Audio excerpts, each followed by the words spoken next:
right. Well, good evening to everybody. We're back with another opportunity. I hope that you got an opportunity to watch the last week's teachings. And so we're going to kind of go back, but not very far.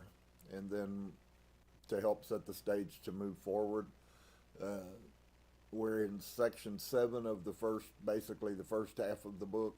And as we go along, as you'll see, each one of these have really a lot of unique patterns, and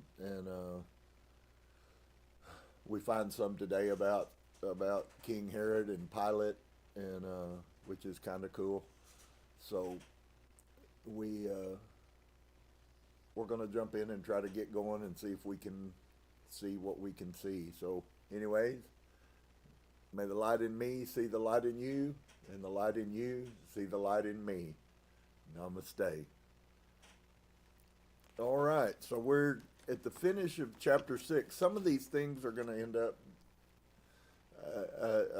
it would be wonderful if they worked that each chapter was about an hour, but it's not looking like that's the way that it works out. But whatever the case may be, it'll be wonderful. I hope you guys are truly seeing, man, this stuff is coming out all over the place. There really is something supernatural going on that is bringing out and exposing truths. You know, why hasn't all of this been why wasn't it going on 20 years ago? And the answer is it wasn't the time. And so for whatever reason, the timing being now is, I think we certainly should grab a hold, because there is a large, from academia, from scholarship, a lot of that stuff was repressed by the Christian church. And I think all of a sudden with media, people can say things without, before, if you wanted to say anything and get people to hear it, you had to go to a church to do that, and now you don't have to do that. And I think that's probably the biggest vehicle for the truth coming out, which also, once again, is an allotted time, a moedim, an appointed time.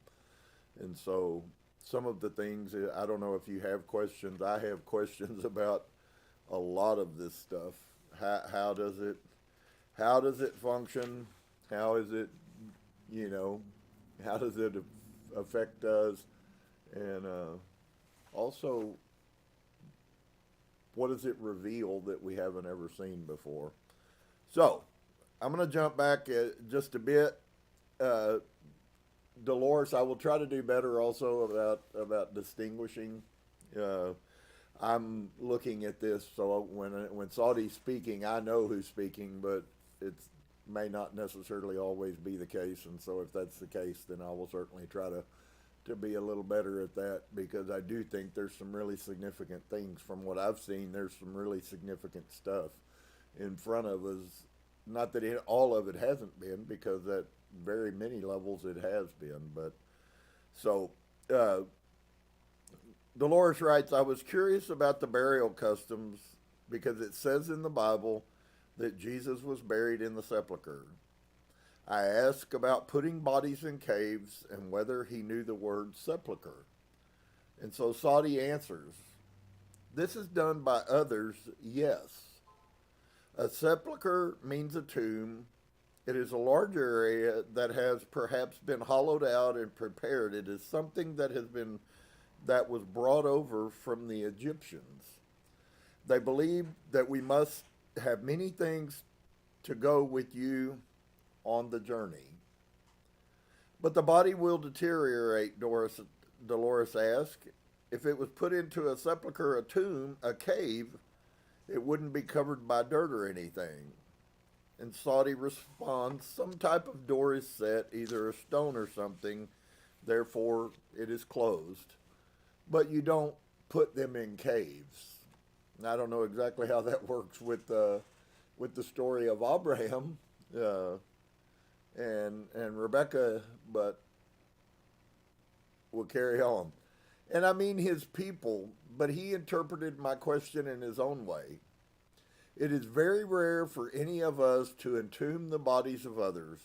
The body has no use after it no longer houses a soul. So is he saying that a soul isn't what dies, but it is a body, and that this body that we have is simply just a house? Yes. So the body has no use after it no longer houses a soul. Therefore, why not completely start from nothing and turn it back to dust from whence it came? And many people, scholars, are trying to herald the reality that that whole ashes to ashes and dust to dust thing is a physical manifestation. That is not a spiritual manifestation. So Dolores asks, what is the purpose of the oils? And Saudi answers, the largest of this reason is due to the smell. In Judea and Galilee and this area, many of the people, they will anoint the body with the oils. If it was an illness that caused the person to die, it is said that it will keep that illness away from the others. Then, if they are to be entombed or whatever, if a fire is built, it is done the day that they die before sundown. What are the names, Dolores asks, of some of these oils or herbs that are used? Saudi answers, there is myrrh and frankincense, and many others that I cannot begin to name, but these are the most commonly used. Dolores writes, this was a surprise. I had only heard of myrrh and frankincense associated with the gifts of the three wise men, and I thought they were incense and did not know that they had anything to do with burials. And so Dolores asked him, I have always heard that frankincense was only used to burn because of the nice smell. Saudi responds, it is rubbed into the body. Other times it is then burned before the body is. The smell, the scent, is very nice, and therefore it protects the nose of the people who are preparing the body. So she says, my research disclosed that frankincense and myrrh were used chiefly for the reasons he stated, to overcome the smell of the decaying body. Frankincense was also used as a salve or an ointment to heal boils and sores, so it may have had some preservative effects on the skin after death. It was also an excellent repellent used to drive away insects. So a lot of the concepts we were taught all of our lives seem a bit strange in light of understanding now the purpose of why they even used the frankincense and myrrh. And yes, they were very precious ointments. They were really expensive. There's no question that that's true. But I guess, of course, if you were preparing somebody that was dead and they stinketh, it might be nice to have something that permeates, you know. So Dolores asked, well, when you bury the body in the ground, do you put it in anything? And Saudi responds, sometimes, very rarely though, for wood is precious and usually they are just wrapped in shrouds and laid in the tombs or in the grave that has been prepared. The cemetery of Qumran was found outside the walls and adjacent to the community. There were over 1,000 graves. When DeVoe was trying to establish the identity of the people who lived in Qumran, he considered many possibilities. The graves were at first thought to be ordinary Arab tombs, but the local guides said this was impossible because the bodies were buried with the head to the south and the feet to the north, the exact opposite of the Arab custom. They knew they were graves of unbelievers or non-Arabs. It was a very unusual cemetery, unlike any ever found in that part of the world. A few coffins were found, but no artifacts or objects buried with the dead, as was the custom in many areas. Pierre DeVoe was surprised that there was no jewelry or ornamental objects in the graves. He said this meant the people were either poverty-stricken or had a rigid discipline that did not allow them to wear finery. They were also surprised when the graves yielded the skeletons of women and children. They had long assumed that only men lived there in a monastery-type community, so again, the excavation seemed to support our findings in great detail and accuracy. And so Dolores poses the question, what do the Romans do with their dead? Do they have different customs? And Saudi responds, they have as many customs as they have gods. They have more gods than man can count. I think perhaps that a nation has many gods because they are unsure of themselves, and therefore they create their gods in their image. Therefore, if the nation is defiled, therefore so are the gods.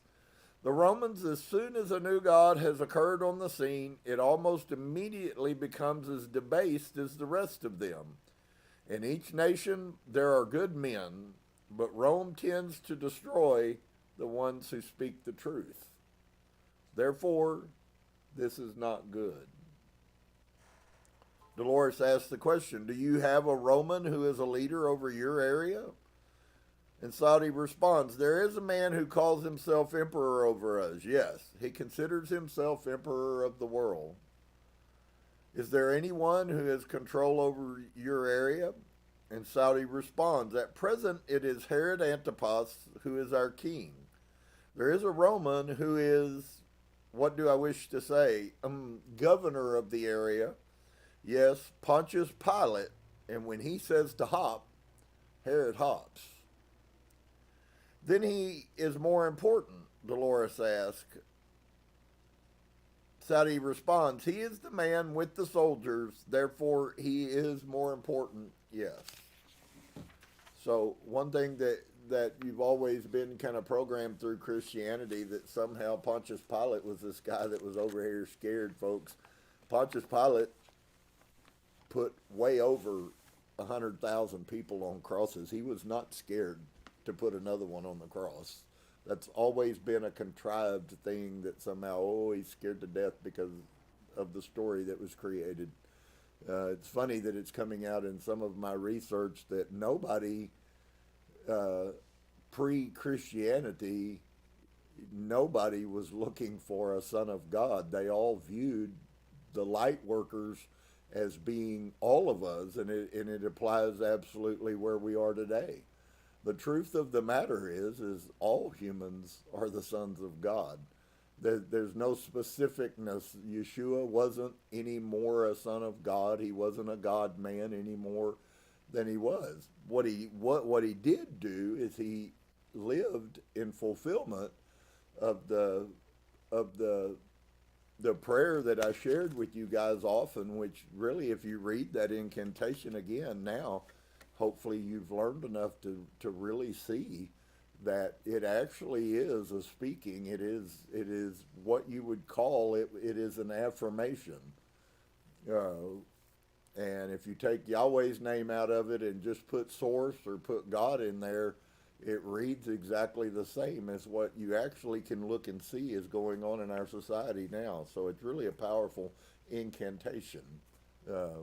I've come on a lot of research that is outside of Christianity that tells us very clearly that the whole picture struggle in Jeremiah, that Jeremiah had about what was really the Torah of Moses, and for those of you who've been with me, you know that I've already shown you this. The only writings that are in any way attributed to Moses would be deemed as those 10 verses in the book of Deuteronomy, and everything else was written by someone else. That's it. 10 little statements, 10 little verses. Maybe there's some other singular verses here and there, but nothing significant that Moses wrote. So Dolores asked, have you heard any tales of him? Is he a good man? Saudi responds, he is said to be just. So his picture of Pontius Pilate is that Pilate is a just man. And then Dolores asks, well, what about King Herod? And Saudi sighs, that man is a fool. He cannot decide whether he wishes to be Greek or Jew, and therefore he is not a very good one of either. Dolores asks, has he ever bothered your community? And Saudi responds, he knows better than to do that. To try would be his death. This again indicated that they must have had some secret way of defending the community, although they did not believe in weapons. In asking these questions, I was thinking about the Bible stories of Herod, and that would help you. Dolores poses the question, does he have a queen or some female who rules with him? And Saudi responds, Herodias, he almost spit the word, that is his whore. And I was surprised by his strong answer, and I asked if he had heard any tales of her.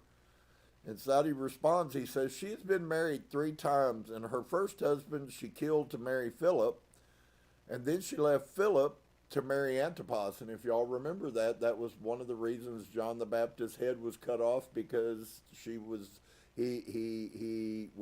with Herodias, and he told her that she could have anything she wanted up to half the kingdom, and she said that she wanted the head of John the Baptist because he had said this harsh thing. In other words, not really any different, if you want to know the truth, than what you just heard Saudi say. John called her out for her wrong behavior, and that's why he lost his head, as far as we have it. Now, we may see that there's a different story that comes out, which is really amazing, because there is some deviation. There's corroboration, but there's also deviation from some of the concepts that the Bible gives to us. And so Saudi responds, she has been married 3 times. Her first husband she killed to marry Philip, and then she left Philip to marry Antipas. And he didn't want to discuss her. It was distasteful to him, and I wondered how she could have had so many husbands according to their law. Didn't she have to put away one before she could take another? And Saudi responds, there are many loopholes in the law in which she managed to come around.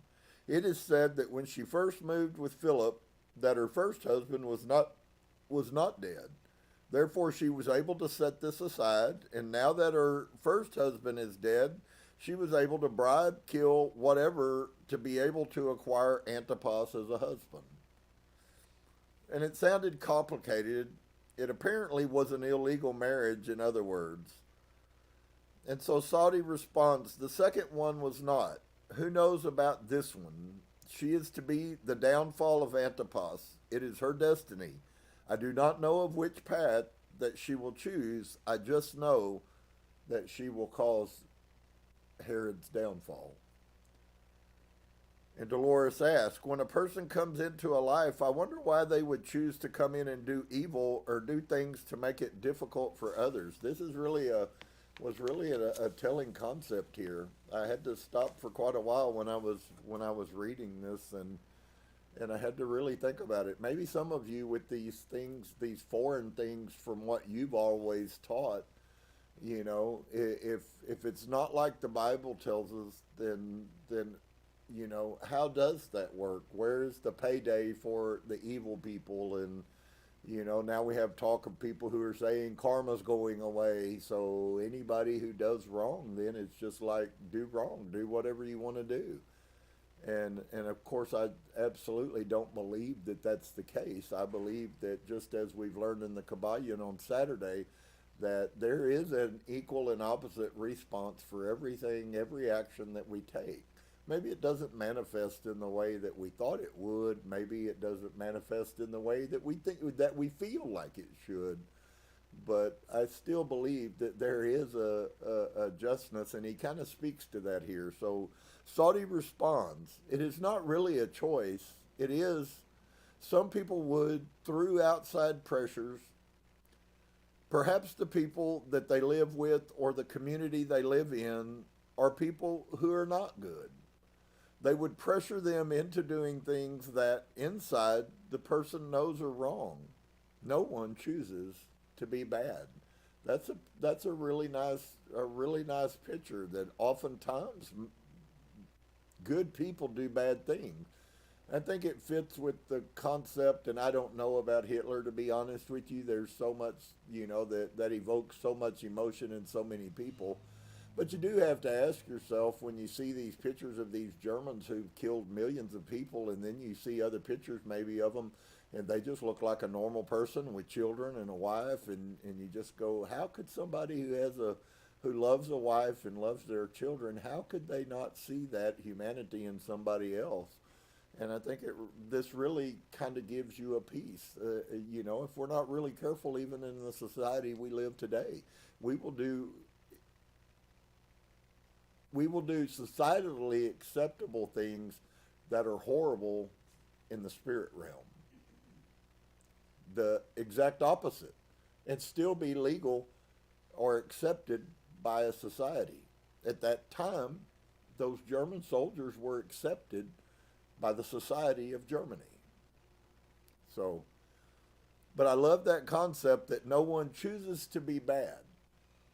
And so Dolores asks, the choice is really up to the individual, depending on which type of influence comes along. And I think what she means there is the influence that comes into their life to each individual person.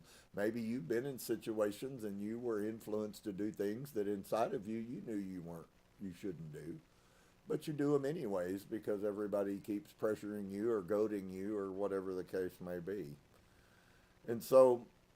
And then Sadie responds, and they also have the choice to withstand.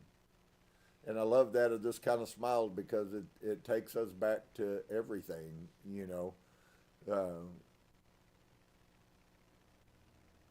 we have free will to decide who we're going to be. And if it causes you hard times, to be right, to be in line with what's inside of you, then we have to choose to make a decision. And of course, so that's prevalent in this society. Chapter 7, The Mysterious Library. Some pretty cool stuff. We'll be getting into more and more stuff the closer we get to John and Yeshua, and it's going to get really, really crazy. So during a session with Saudi, as a young student, I received my first indication that Qumran was not an ordinary school. There were much deeper subjects taught there than anyone could imagine. I also learned that the library held many strange and wondrous mysteries. He was in the teaching area of the library, and I asked for a description.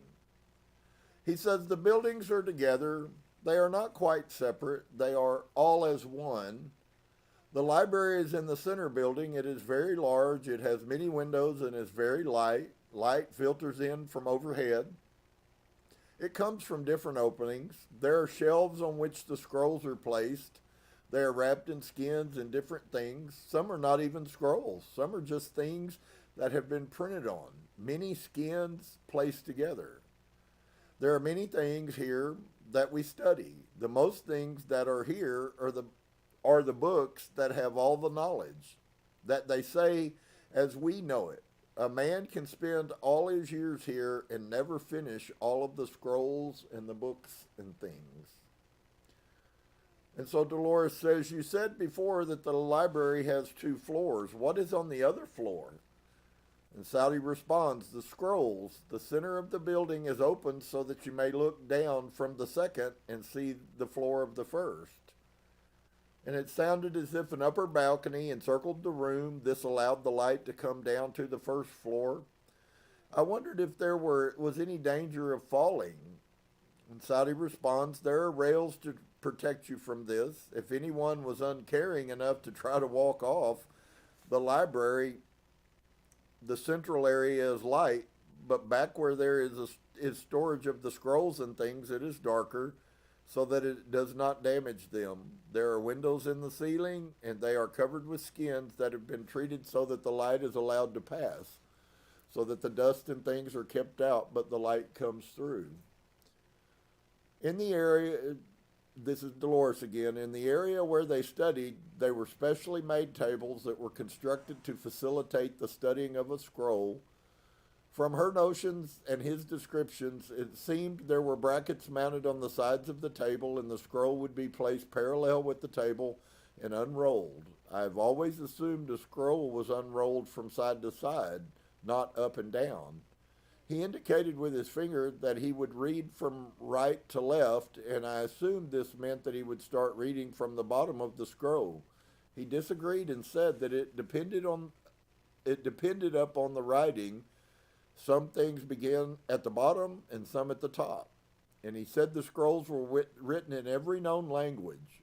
One's Greek ones, Vulgate, Aramaic, Arabic. There are languages of the Babylonians, Syria, sounded like Ta of the Egyptians, the glyphs. And so Dolores asked Saudi, she says, where did all of these come from? And were these all written here? And Saudi responds, most of them were at least recopied here, but a lot of them were brought from other places and gathered. It is to be a continual hunt for new knowledge, and it is never ending. There are new things brought in every day. The room where they are copied, there is one of them off the library. It is even lighter than the library. There are large tables that are, again, upright so that the scroll is in front of you. They are very similar to the reading tables. There is something behind this to keep the pressure even when you write across. A board is placed back here. It is at this angle so that when you press downwards with the stylus, it is equal and it does not rock. These tables are made of wood. Part of the stools on some of them were made of stone, but for the most part they were made of wood. They seem to be very similar to drafting tables. What are you learning in your classes? And Saudi responds with a big sigh, everything. Oh, it's not too bad. They teach us about the stars and mathematics, the law, and the Torah, and the different things like this. And I wondered about the methods the ancients used in mathematics. As usual, I got more than I expected. Saudi responds, it has been told to me by my teachers that an ass would know more about mathematics than I. This remark caused laughter amongst the listeners. To me, the law is alive. There is feeling, there is emotion and depth in it. Mathematics are cold and facts and figures, and what meaning has it to me? And therefore it is not important to myself. There is great importance given to mathematics, and there is hidden knowledge, it is said, in mathematics, which shall be later discovered and reused. So we must learn the theorem and the ways of doing things so that we can learn to do different things within the mathematics and hopefully use it through our lives. There are many different types of mathematics. They deal in absolutes and theorems, saying that if this is so, then this must also be true. Shapes and geometries is one form of mathematics, dealing with the shapes and the depths in all of things. So Dolores asks, let's see, you may not know the term of some of these things we use. For instance, we have addition, subtraction, multiplication. Saudi responds, explain, these are unfamiliar to me. And Dolores says the way you use numbers. Addition is taking two numbers and putting them together. Saudi responds, to make them total. Yes, this is done. And also to increase them so many times of each other, this is done. Also to take away from. And the different ways of figuring heights and solids and things. There are many formulas for these. Dolores asks, do you have any tools or instruments to help you make your calculations if you know that word? And he says, like for the term you used was addition. The easiest one to do is the knots and the knot belts. It is a belt that has been knotted and has the strings that are varying lengths. There is a knot that means so many in numerals, and there are people who are very good. They can sit there and calculate with these all day. These are tools you would use. You can have those that are very large, that are always hung, or you can have one that is suspended from a belt that is used for sitting there and doing figuring. Like if you were a merchant in the market or something, they would be able to use one of these to do this. It is used in adding and counting different things. The people who are educated or have to deal with numbers would have to know how to use this. He laughed. They say it is the easiest one to use.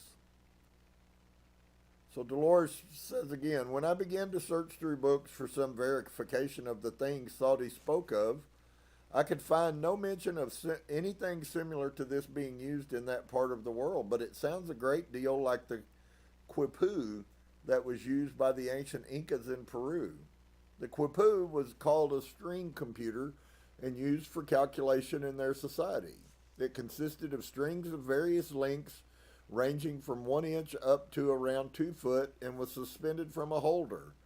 The type of knot in its position on the cord represented numbers in a decimal system from 1 to 9, while a blank space on the string represented 0. Granted, the Incas lived half a world away from Qumran, but could it be possible that others also used this numerical method and its knowledge has been lost? The community at Qumran apparently contained an incredible amount of knowledge collected from everywhere. I was beginning to think anything was possible. And so Sadi says, sometimes there are those who use the sticks, which are different colors for different amounts, and there are many different ways of utilizing things to do this. They're just like so long. He made finger measurements of about 4 inches long. Like one color means one thing and another color, and you added them up and it comes together.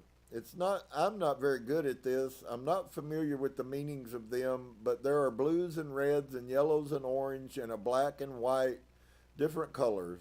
I've always heard of another too, that is utilized that has a frame. It is beads on wires. I have seen one of these, but I do not know how to do this. And they count these beads, which we know that comes from China. And so Dolores says, this sounded like the Chinese abacus. It is very ancient, and it is possible that they had knowledge of it. If they could have knowledge of that, I do not see how it is too far-fetched to know about the quipu, except that China was actually closer and they might have had easier contact through trade caravans. And so Sadi says, there are also mathematics used when that you study the stars. You would use the mathematics to plot the direction that one would come. From here at this point to over here, he gestured, and with the maps you would be able to do this. We have the charts that help us remember where the stars are. There are stargazers that you would have. We do have a few that are very strong. I asked for an explanation. From which you look through the smallest end of this tube and you look at the heavens with this, and it is as if they are brought in front of your face. This is very, very old. It is said that our people, as they did create this, but the art has been lost. It is not done here. It was many generations ago. So that sounds like some form of a telescope. And that's exactly what Dolores says, a telescope. But they were not supposed to have been invented until many hundreds of years later. I don't know why this should really be so surprising. The art of glass making goes back to the time of ancient Egyptians. Surely someone in all that time must have been curious enough to look through a piece of glass and notice the distortion in size. Erich von Daniken gives 2 examples in his book of the discovery of crystal lenses. One was found in a tomb in Helwan, Egypt, and now in the British Museum. The other is from Assyria and dates from the 7th century BC. They were mechanically ground, and the knowledge to do this required a highly sophisticated mathematical formula. What were these lenses used for? Possibly stargazers. There were 3 different stargazers located at Qumran that varied in size. They were not located in the library, but were in an observatory farther up on the hill above the community. 2 of these were permanently mounted there, and the third, a smaller one, was portable. There were certain masters who lived in the observatory, constantly studied and monitored the stars. The students were allowed to look through these stargazers when they were engaged in this study. And I was still trying to absorb this new development when he threw another one at me. This whole session was full of the unexpected. And so Saudi says, they have models of the heavens that move constantly, as our system does. They have the model of the star system in which we live in. So they not only knew about the dimension we live in, they knew about other dimensions outside of our universe, I think you could call it, or solar system anyway. And I thought, wait a minute, let's back it up here. Was I sure I was hearing him right? A model? The concept of the model was so strange to me that I was determined to understand it. Thus I asked many questions trying to get a clear picture of what it looked like. And the contents of this library took me off guard, although I soon learned that I should not be surprised at anything that might be in Qumran. It was frustrating for him to try to describe and explain something that was so familiar to him. He became aggravated with my insistent questioning, and he probably wondered why I couldn't see it also. The model, or orrery, was located in the library, as were many other of the mysteries. It stood in the center of the room. It was large, perhaps the span of two men with their arms outstretched. This is the width, and maybe twice as tall as a man. The entire apparatus was made out of bronze, and at the center was a large round sphere that represented the sun. A staff ran through this and was driven into the floor, and from the bottom or the floor level there were many other rods projecting outward. Each rod had a bronze sphere on the end of it. These represented the various planets in our solar system. Each was placed in the position it would be in orbit around the sun. There were no moons represented, only a sphere of equal size for each planet. This whole model was in constant motion, the sun revolving, the rods moving their planets around the sun in the exact position and distance of their orbit, and the smaller spheres spinning at the ends of the rods. The spheres moved in an oval, an elliptical circle around the sun. Saudi explained all of this with much motioning and gesturing, and he described the orbit as, it is elliptic. It is kind of high here and narrows out at the ends. It is like a circle that has been stretched deep. It was amazing to me that the entire solar system could be recreated in this exact manner, and I could not understand what source of power would be used to keep it rotating. Saudi says, when the earth turns, it keeps this spinning also. The earth, it spins around, and it is like if you've taken something and turned around in a great circle. First it starts at the floor, and that once you get going faster, it sails to the sky, you see. And it is like this. This is being kept moving by the same thing that keeps the thing that you would be drawing up. The movement causes it to keep moving. I could picture this if you have something on the end of a string or begin turning in a circle, and the object would leave the floor and rise upward as you revolve faster. Sounded to me as though the orrery might be a perpetual motion machine operated by centrifugal force. Maybe someone else had a better explanation for it. The model was surrounded by a railing to keep anyone from approaching too close. It apparently was a very delicate mechanism, and its movement could be disrupted very easily. The students were warned never to go near. It is said that even to blow on it would cause it to stop, and then it would be a great length of time to begin again to start.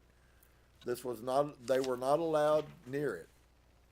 Whether it was really that delicately balanced or not, the threat apparently worked, and everyone kept a respectable distance away from it. Since the floor was stone, the motion of the people in the room did not bother it. He could not give me any information about how it was constructed or attached to the floor, since it was very old and had been there for a long time. I received another surprise when I asked how many planets were represented by the spheres. He answered in a matter-of-fact manner that there were 10. This really shook me because even in our present day, we are only aware of 9. The 9th planet, Pluto, was discovered in 1930.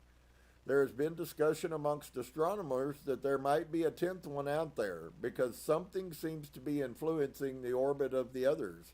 I tried to remain nonchalant as though nothing of importance had been revealed, and I asked if he could name the planets for me. Saudi responds, I will give them their Roman names, which you probably are very familiar with. They are known by many names, but these are possibly the most familiar. And he spoke slowly as though thinking. To the inside is Mercury and Venus, or Methuseus, and Terra, and Mars, and Jupiter, and Saturn. Let's see. After Saturn comes Uranus, and Neptune, and Pluto. And out past Pluto there is one called, let's see, I believe they gave it the name of Juno, whose idea it was to name them after these. I have no idea. I think that is all of them. I know there are 10. Juno, the one out past the farthest, they say that it has a very erratic orbit. It is not elliptic, but swings in and out and does a kind of loop around Pluto. It takes a great deal of time to complete its orbit.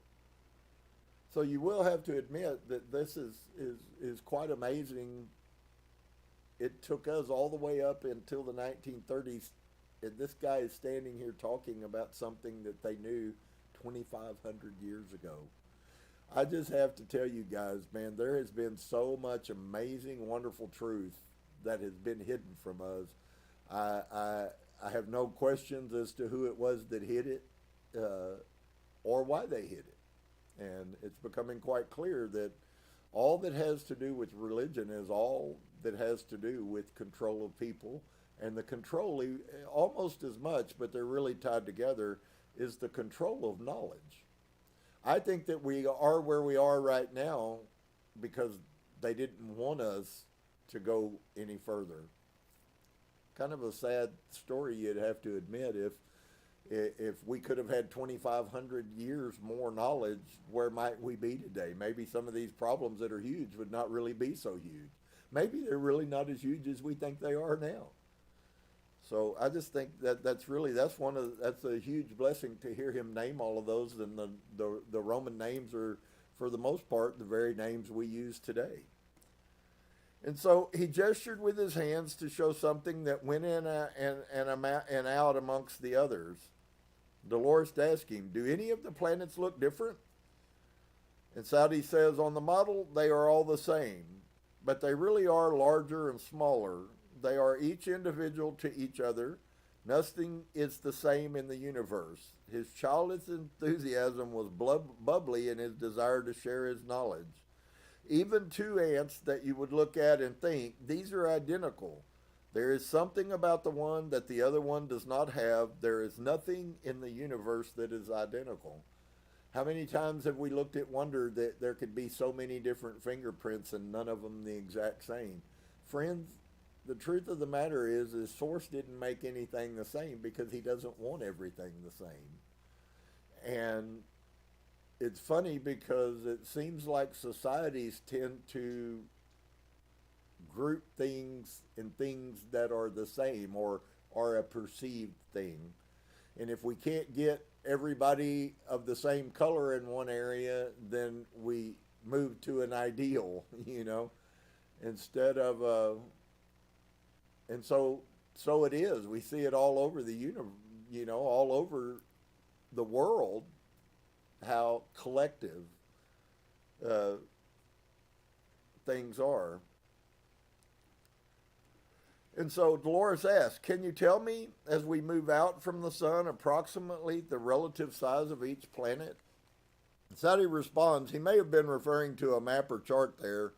As the sun is here and you have a small one and you have like two that are fairly small and you have one that is getting larger, and each one gets larger for a while, and then it is like it reaches a midpoint and then they begin again to decrease in size. The largest one is Jupiter and the smallest is Juno, and each one has moons, which are many in some of these, but they are not added to the model. We are just told that they are there. The larger a planet, the more moons that it has. Saturn has rings that were made of, they say that possibly there was another planet that was there and it collected it, and it is called rings. As you look at it, you may see these. There are many hundreds and hundreds of them about it. These are also not on the model. We are told these things, and we have seen these with the stargazers. our planet is Terra, and I was going to say that when he mentioned Terra a while ago, terra firma, we use that term still. The earth, the ground, uh, is where that whole concept comes from. It's actually the name of Earth. How cool. Uh, they say that possibly there was another planet that was there and it collected, and it is called the rings. As you look at it, you may see these. There are many hundreds and hundreds of them about it. There are also not on the model. We are told these things, and we have seen these with the stargazers. How amazing it must be to have been in that simplistic form out there in the middle of the desert and get to go in and look at these things and have someone who actually knew. I'm sure that we have those people in colleges and stuff and the great observatories. Maybe it massively more distinct because now we can go so far with the telescopes we have, but still, nonetheless, the wonder of it all, it must be pretty crazy. The heavenlies must have been infinitely more potent to them than maybe even what they are to us. In many towns, you can't even see stars most nights because of the quantity of the lights, you know. And so it has the one moon that has no air about it. I asked if he had ever heard of another planet that exploded many, many years ago. And I was thinking about the theory of creation of the asteroid belt. There was supposed to be something between Jupiter and Mars. And Saudi says, probably hit Jupiter. I know not of this. It is said that our universe is still new and still changing, so this is very possible. How do you know about all of these planets? You surely can't see all of them, even with your stargazers. And he responds, I have not seen them. It is said that much of the knowledge of our system as we know it has been handed down for many, many generations. So ask yourself, how does it get easier to make sense of when he says this knowledge is ancient and came from way back here when the people were thought to actually be less evolved, not more evolved. And I believe that we can rightly presume that at some point there have been someones that have come from other places to us, and I believe that certainly is true. And so I have not seen them. It is said that much of the knowledge of our system as we know it has been handed down for many, many generations. Do you know who made this model? And he said that the Kalu did. Who are the Kalu? Saudi says, how do I say this? They are the people who left their country to share the knowledge that they had gained with others. And it is said that we are from these people. It is said that we are members of their dying race. We are taught to spread knowledge amongst the uninformed in hopes to bring about the age of enlightenment. Guys, I don't know about y'all, but if synchronicity is seeing things over and over again, we live in a universe that is full of repetitious and exposing of truth. And so, wow, that's just like reading what's going on today. I do not know much about them. Some of the masters know in great depth the things that they teach and who they were. It is knowledge that is only allowed to the eyes of certain ones, and it is not permitted to speak amongst the strangers. Can I tell you the Kalu are most probably Pleiadians and, yeah. For those of you who maybe heard the term of Lemuria,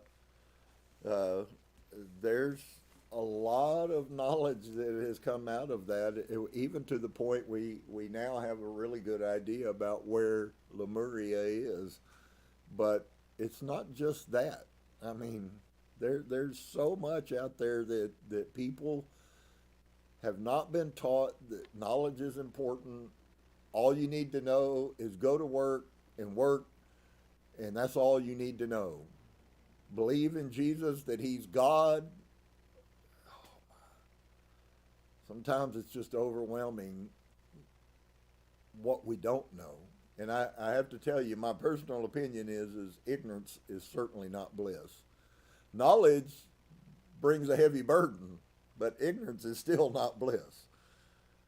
I would rather have the burden on any given day. And so I wondered if they might have had some connection with the lost continent of Atlantis, and asked if he knew the name of the place that they had come from. And just so you know, we're in the cycle that is actually tied to Atlantis. Edgar Cayce prophesied about Atlantis. The number sits at somewhere around 24,000 years ago is when Atlantis existed. And so Sadi says, I do not know. He'd been asked about the name of the place. I do not know. It is said that this has been lost. They say that they came from the direction that the sun sets from the west, that they settled in Egypt and then traveled this way. I do not know where they went. This was many, many fathers ago. You also notice that all ancient knowledge, we've gone back to, I guess, somewhere around 3300 BC to the Sumerians, and they say that the Sumerians are young. So all of that was right over there in that Levant area, you know, which is really the cradle of most knowledge. They also bleeds over into Africa. And so you said, Dolores says, you said that you were to bring back the age of enlightenment. Was there a time when things were more enlightened than now? Wow. Saudi responds, I do not know much of it. It is said that it was when great things were done, when all men were as one. I don't know how many New Agers have ever read this or heard this stuff, friends, but I have to tell you, even if you haven't studied much, I have to tell you, this guy is speaking like he lives in the year 2024. And so he says, it is said that it was when great things were done, when all men were as one.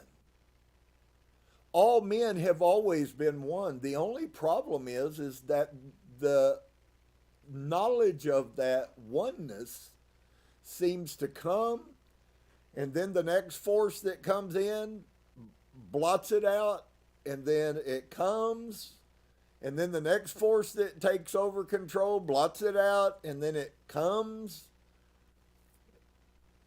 The knowledge of all of us as being light, as being one source, one body, one creation,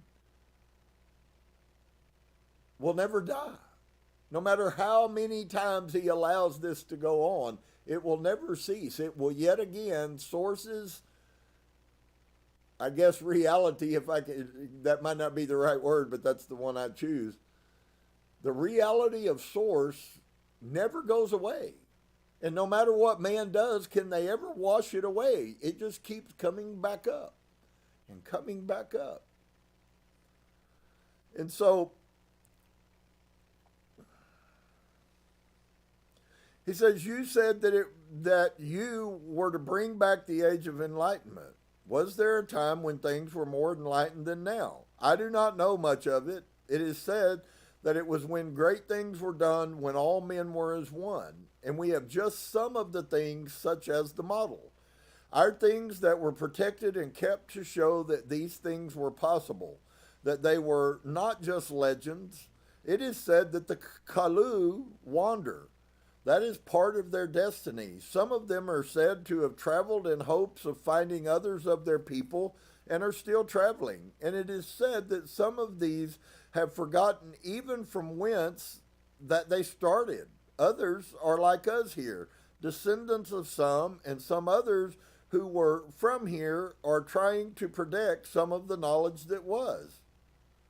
This would explain their care with the model. If anything happened to it, they wouldn't know how to make another one. So Dolores asked the question, is this why you remain isolated, why you are away from other towns and other people? And Saudi responds, it is said that if we would go down to where the others are, that a lot of the knowledge would be lost because the people would be drawn away because of the temptations, and they would not care about keeping the old knowledge alive. So it's not that the old knowledge doesn't exist. It's just when people get hung up in life and societies, we begin to see ignorance as being bliss. It's no longer important. I got everything I need. I don't need it. These people lived out there because they needed the truth of knowledge. Is there anything else that they have brought to your people? And Saudi responds, the knowledge that sometime in the near future there will be a Messiah. It is said that a lot of the places that they went, they would speak of the story of his coming, and that they would know and they would tell the time that this would be. There is more knowledge, but it is things that are kept for those who study into these things. It has been decided that I shall study law, and this shall be what I do the best. And therefore I have no need to know of these things, for it would just clutter my mind for other things. I have heard of them speaking upon the Messiah, but it is not something that they wish a child to know. I have not had my bar mitzvah, this makes me a man, then I shall be part of the adult community. I have no need to know these things yet for my destiny. Therefore, why interfere with your destiny in this manner? If you are to be studying the law, why is it necessary for you to know about the stars? Dolores asks. Saudi responds, it is necessary for certain reasons of day-to-day living, or of perhaps knowing a little of our destiny, but not too much. Also, there are other reasons for studying the stars in the skies and those of our system, because they are fixed in many ways. It is said that when the planets were placed a certain way when you are born, they are this set pattern, and that this has great meaning with what you will do with your life. So these people were studying astrology. How the planets' arrangement when you're born affects the direction of your life. That's ancient, friends. That's not witchcraft. That's ancient knowledge. Because all of these planets affect all of us. And so, and that this will have great meaning with what you will do with your life. I do not know how to read this. Again, the masters are the ones who teach this. It is said that the stars will tell the people the truth of things, but we just study where they are and the things about them like this. We study astronomy.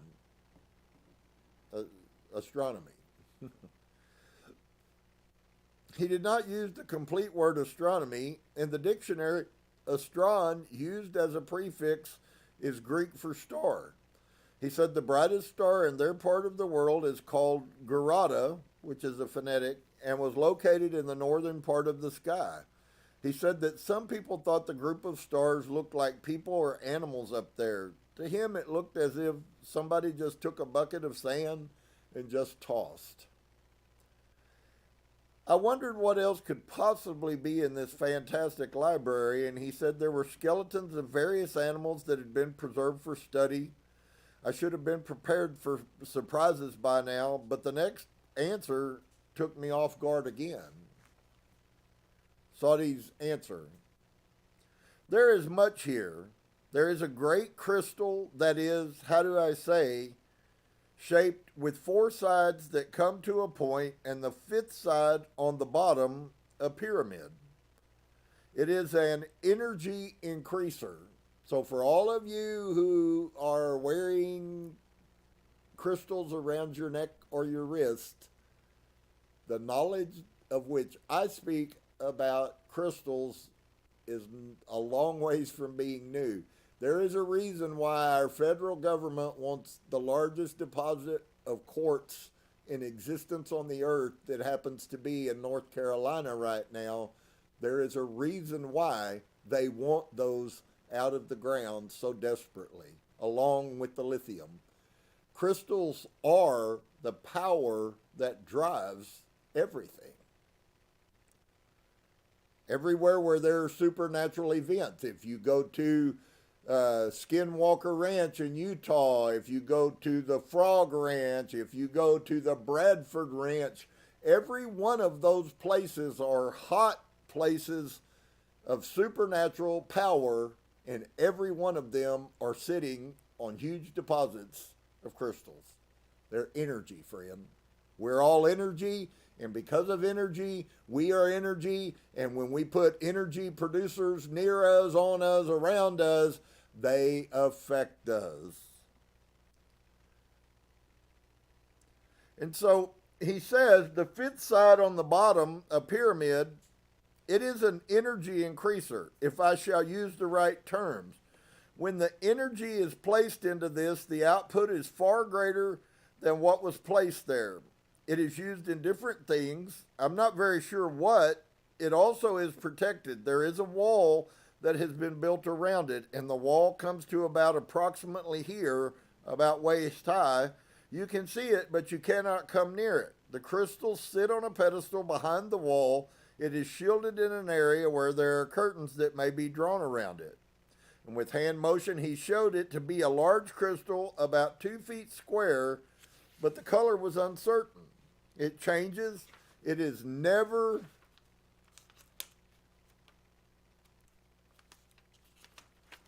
the same. You look at it once and you will see it is blue. You will look at it again and perhaps it is purple or green. It is never the same.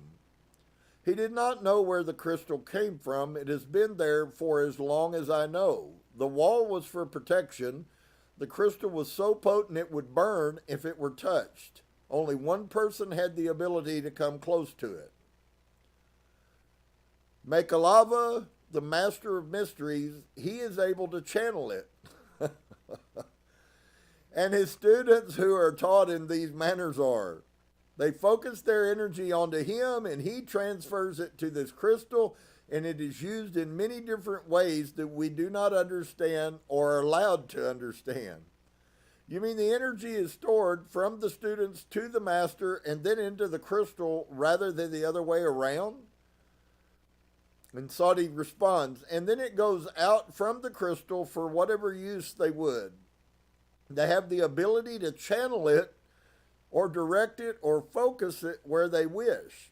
It is said that Makalava's will is the strongest. He is very old and he is waiting for one who is the same to be born so that he may pass on the responsibilities. It will be started from the time that it is just a little baby. Some of the knowledge has been passed, but not all. Makalava will teach the things that are unknown to most of us. It is said that once all had this knowledge, and because of this, great damage was done. Therefore, it was then only allowed to certain ones who had been deemed responsible enough to be allowed to have this knowledge, so that it might be carried down to a time when that again, all would be able to have this knowledge and gain from it. Therefore, he, Makalava, is involved in the continuance of the knowledge that is. How many times have we already seen that everything that we're seeing here 2,500 years ago is all looking forward to the time when we will return back to? Well, they know now that that is about a 24,000 year cycle. The people in Atlanta, the Atlanteans, before the destruction came, the Atlanteans were destroyed because of ego. We live in a society that is ego, but the ego is going to be destroyed. And everyone will be humble. Everyone will once again recognize they're no better than what they deem the worst person on the face of the earth. And until we come back to that wisdom, knowledge, and understanding where pride and ego have no place and are not accepted in society, we will never become fully enlightened. They go together. The ego and enlightenment are the enemies of each other. Ego will stop you faster than anything from becoming enlightened, because ego comes out of your flesh, your human mind, not out of your heart mind.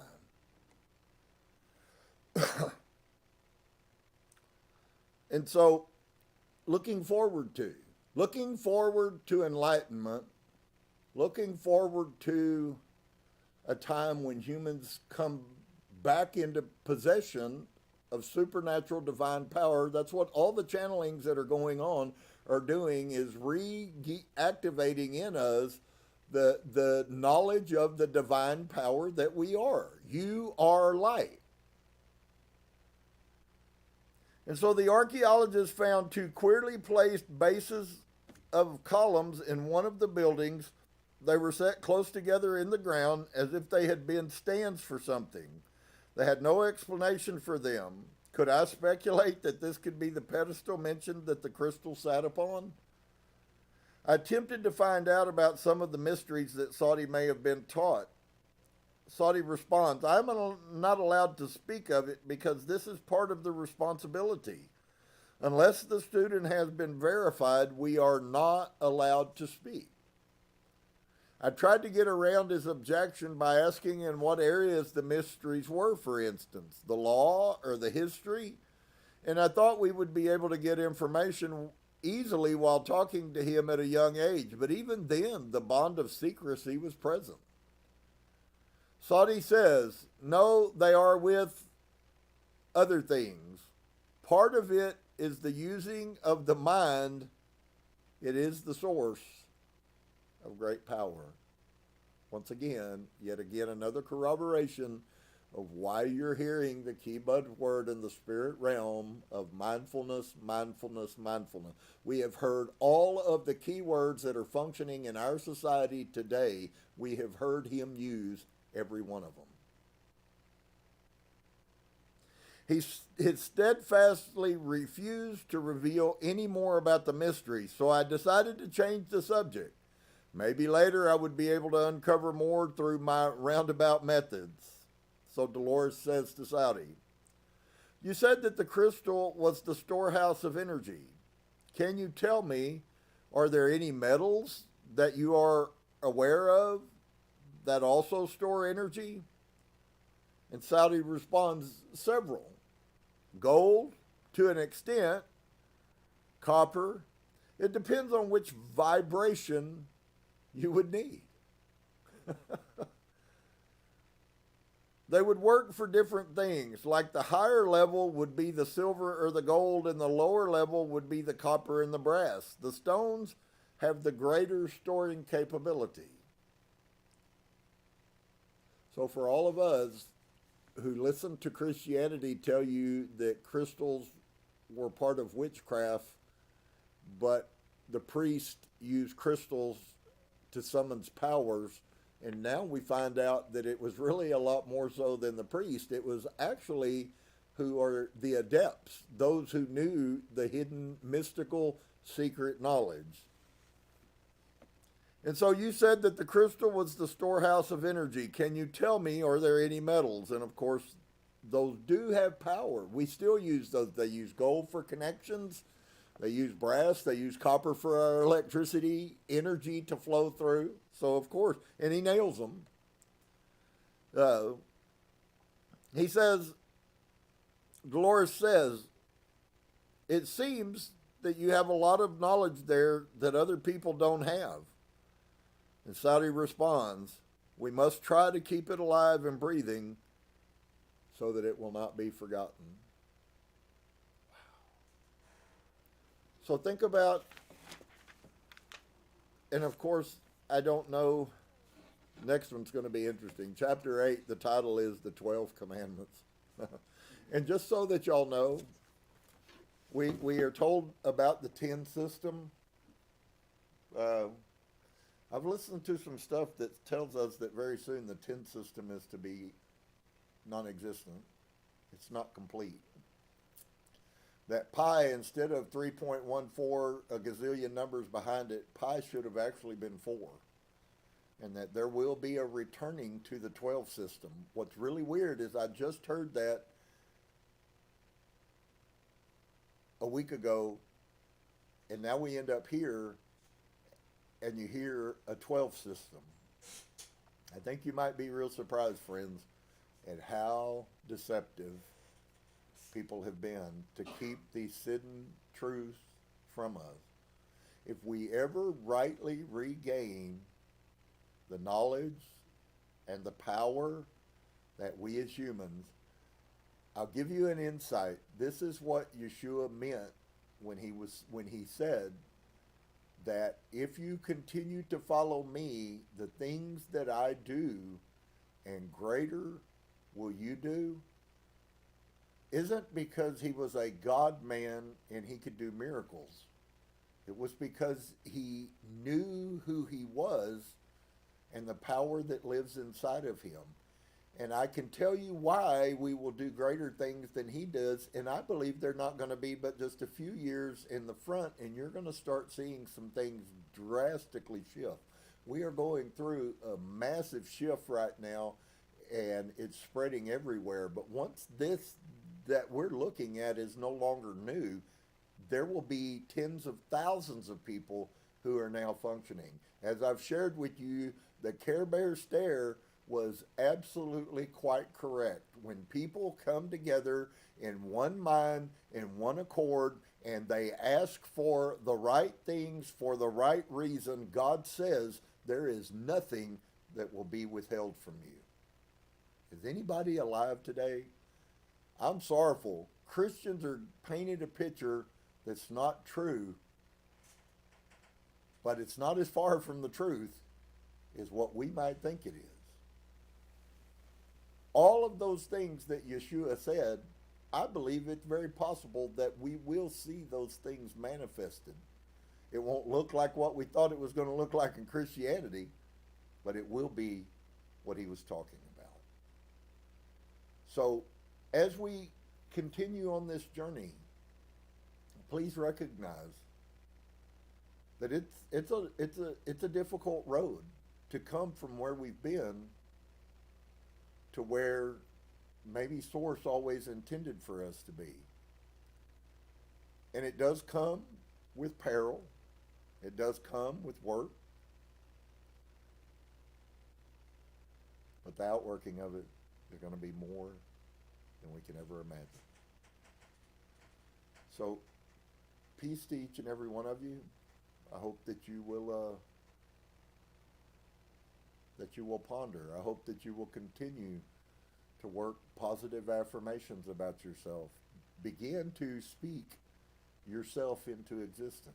You say, well, how would that work? Well, our reality comes out of our mind. And if all we need to do is change our reality in our minds, and our reality of our world will adjust itself accordingly. In fact, Source waits for us. Whether you recognize it or not, Source is not surprised by what's going on. He knows exactly what's going on. This is all part of his plan, and it's wonderful, more than we can ever imagine. I truly can say that the gates of hell will not prevail against Source's plans. So look up, dear one. Great things are yet on our horizon. May the light in me see the light in you, and the light in you see the light in me. Namaste.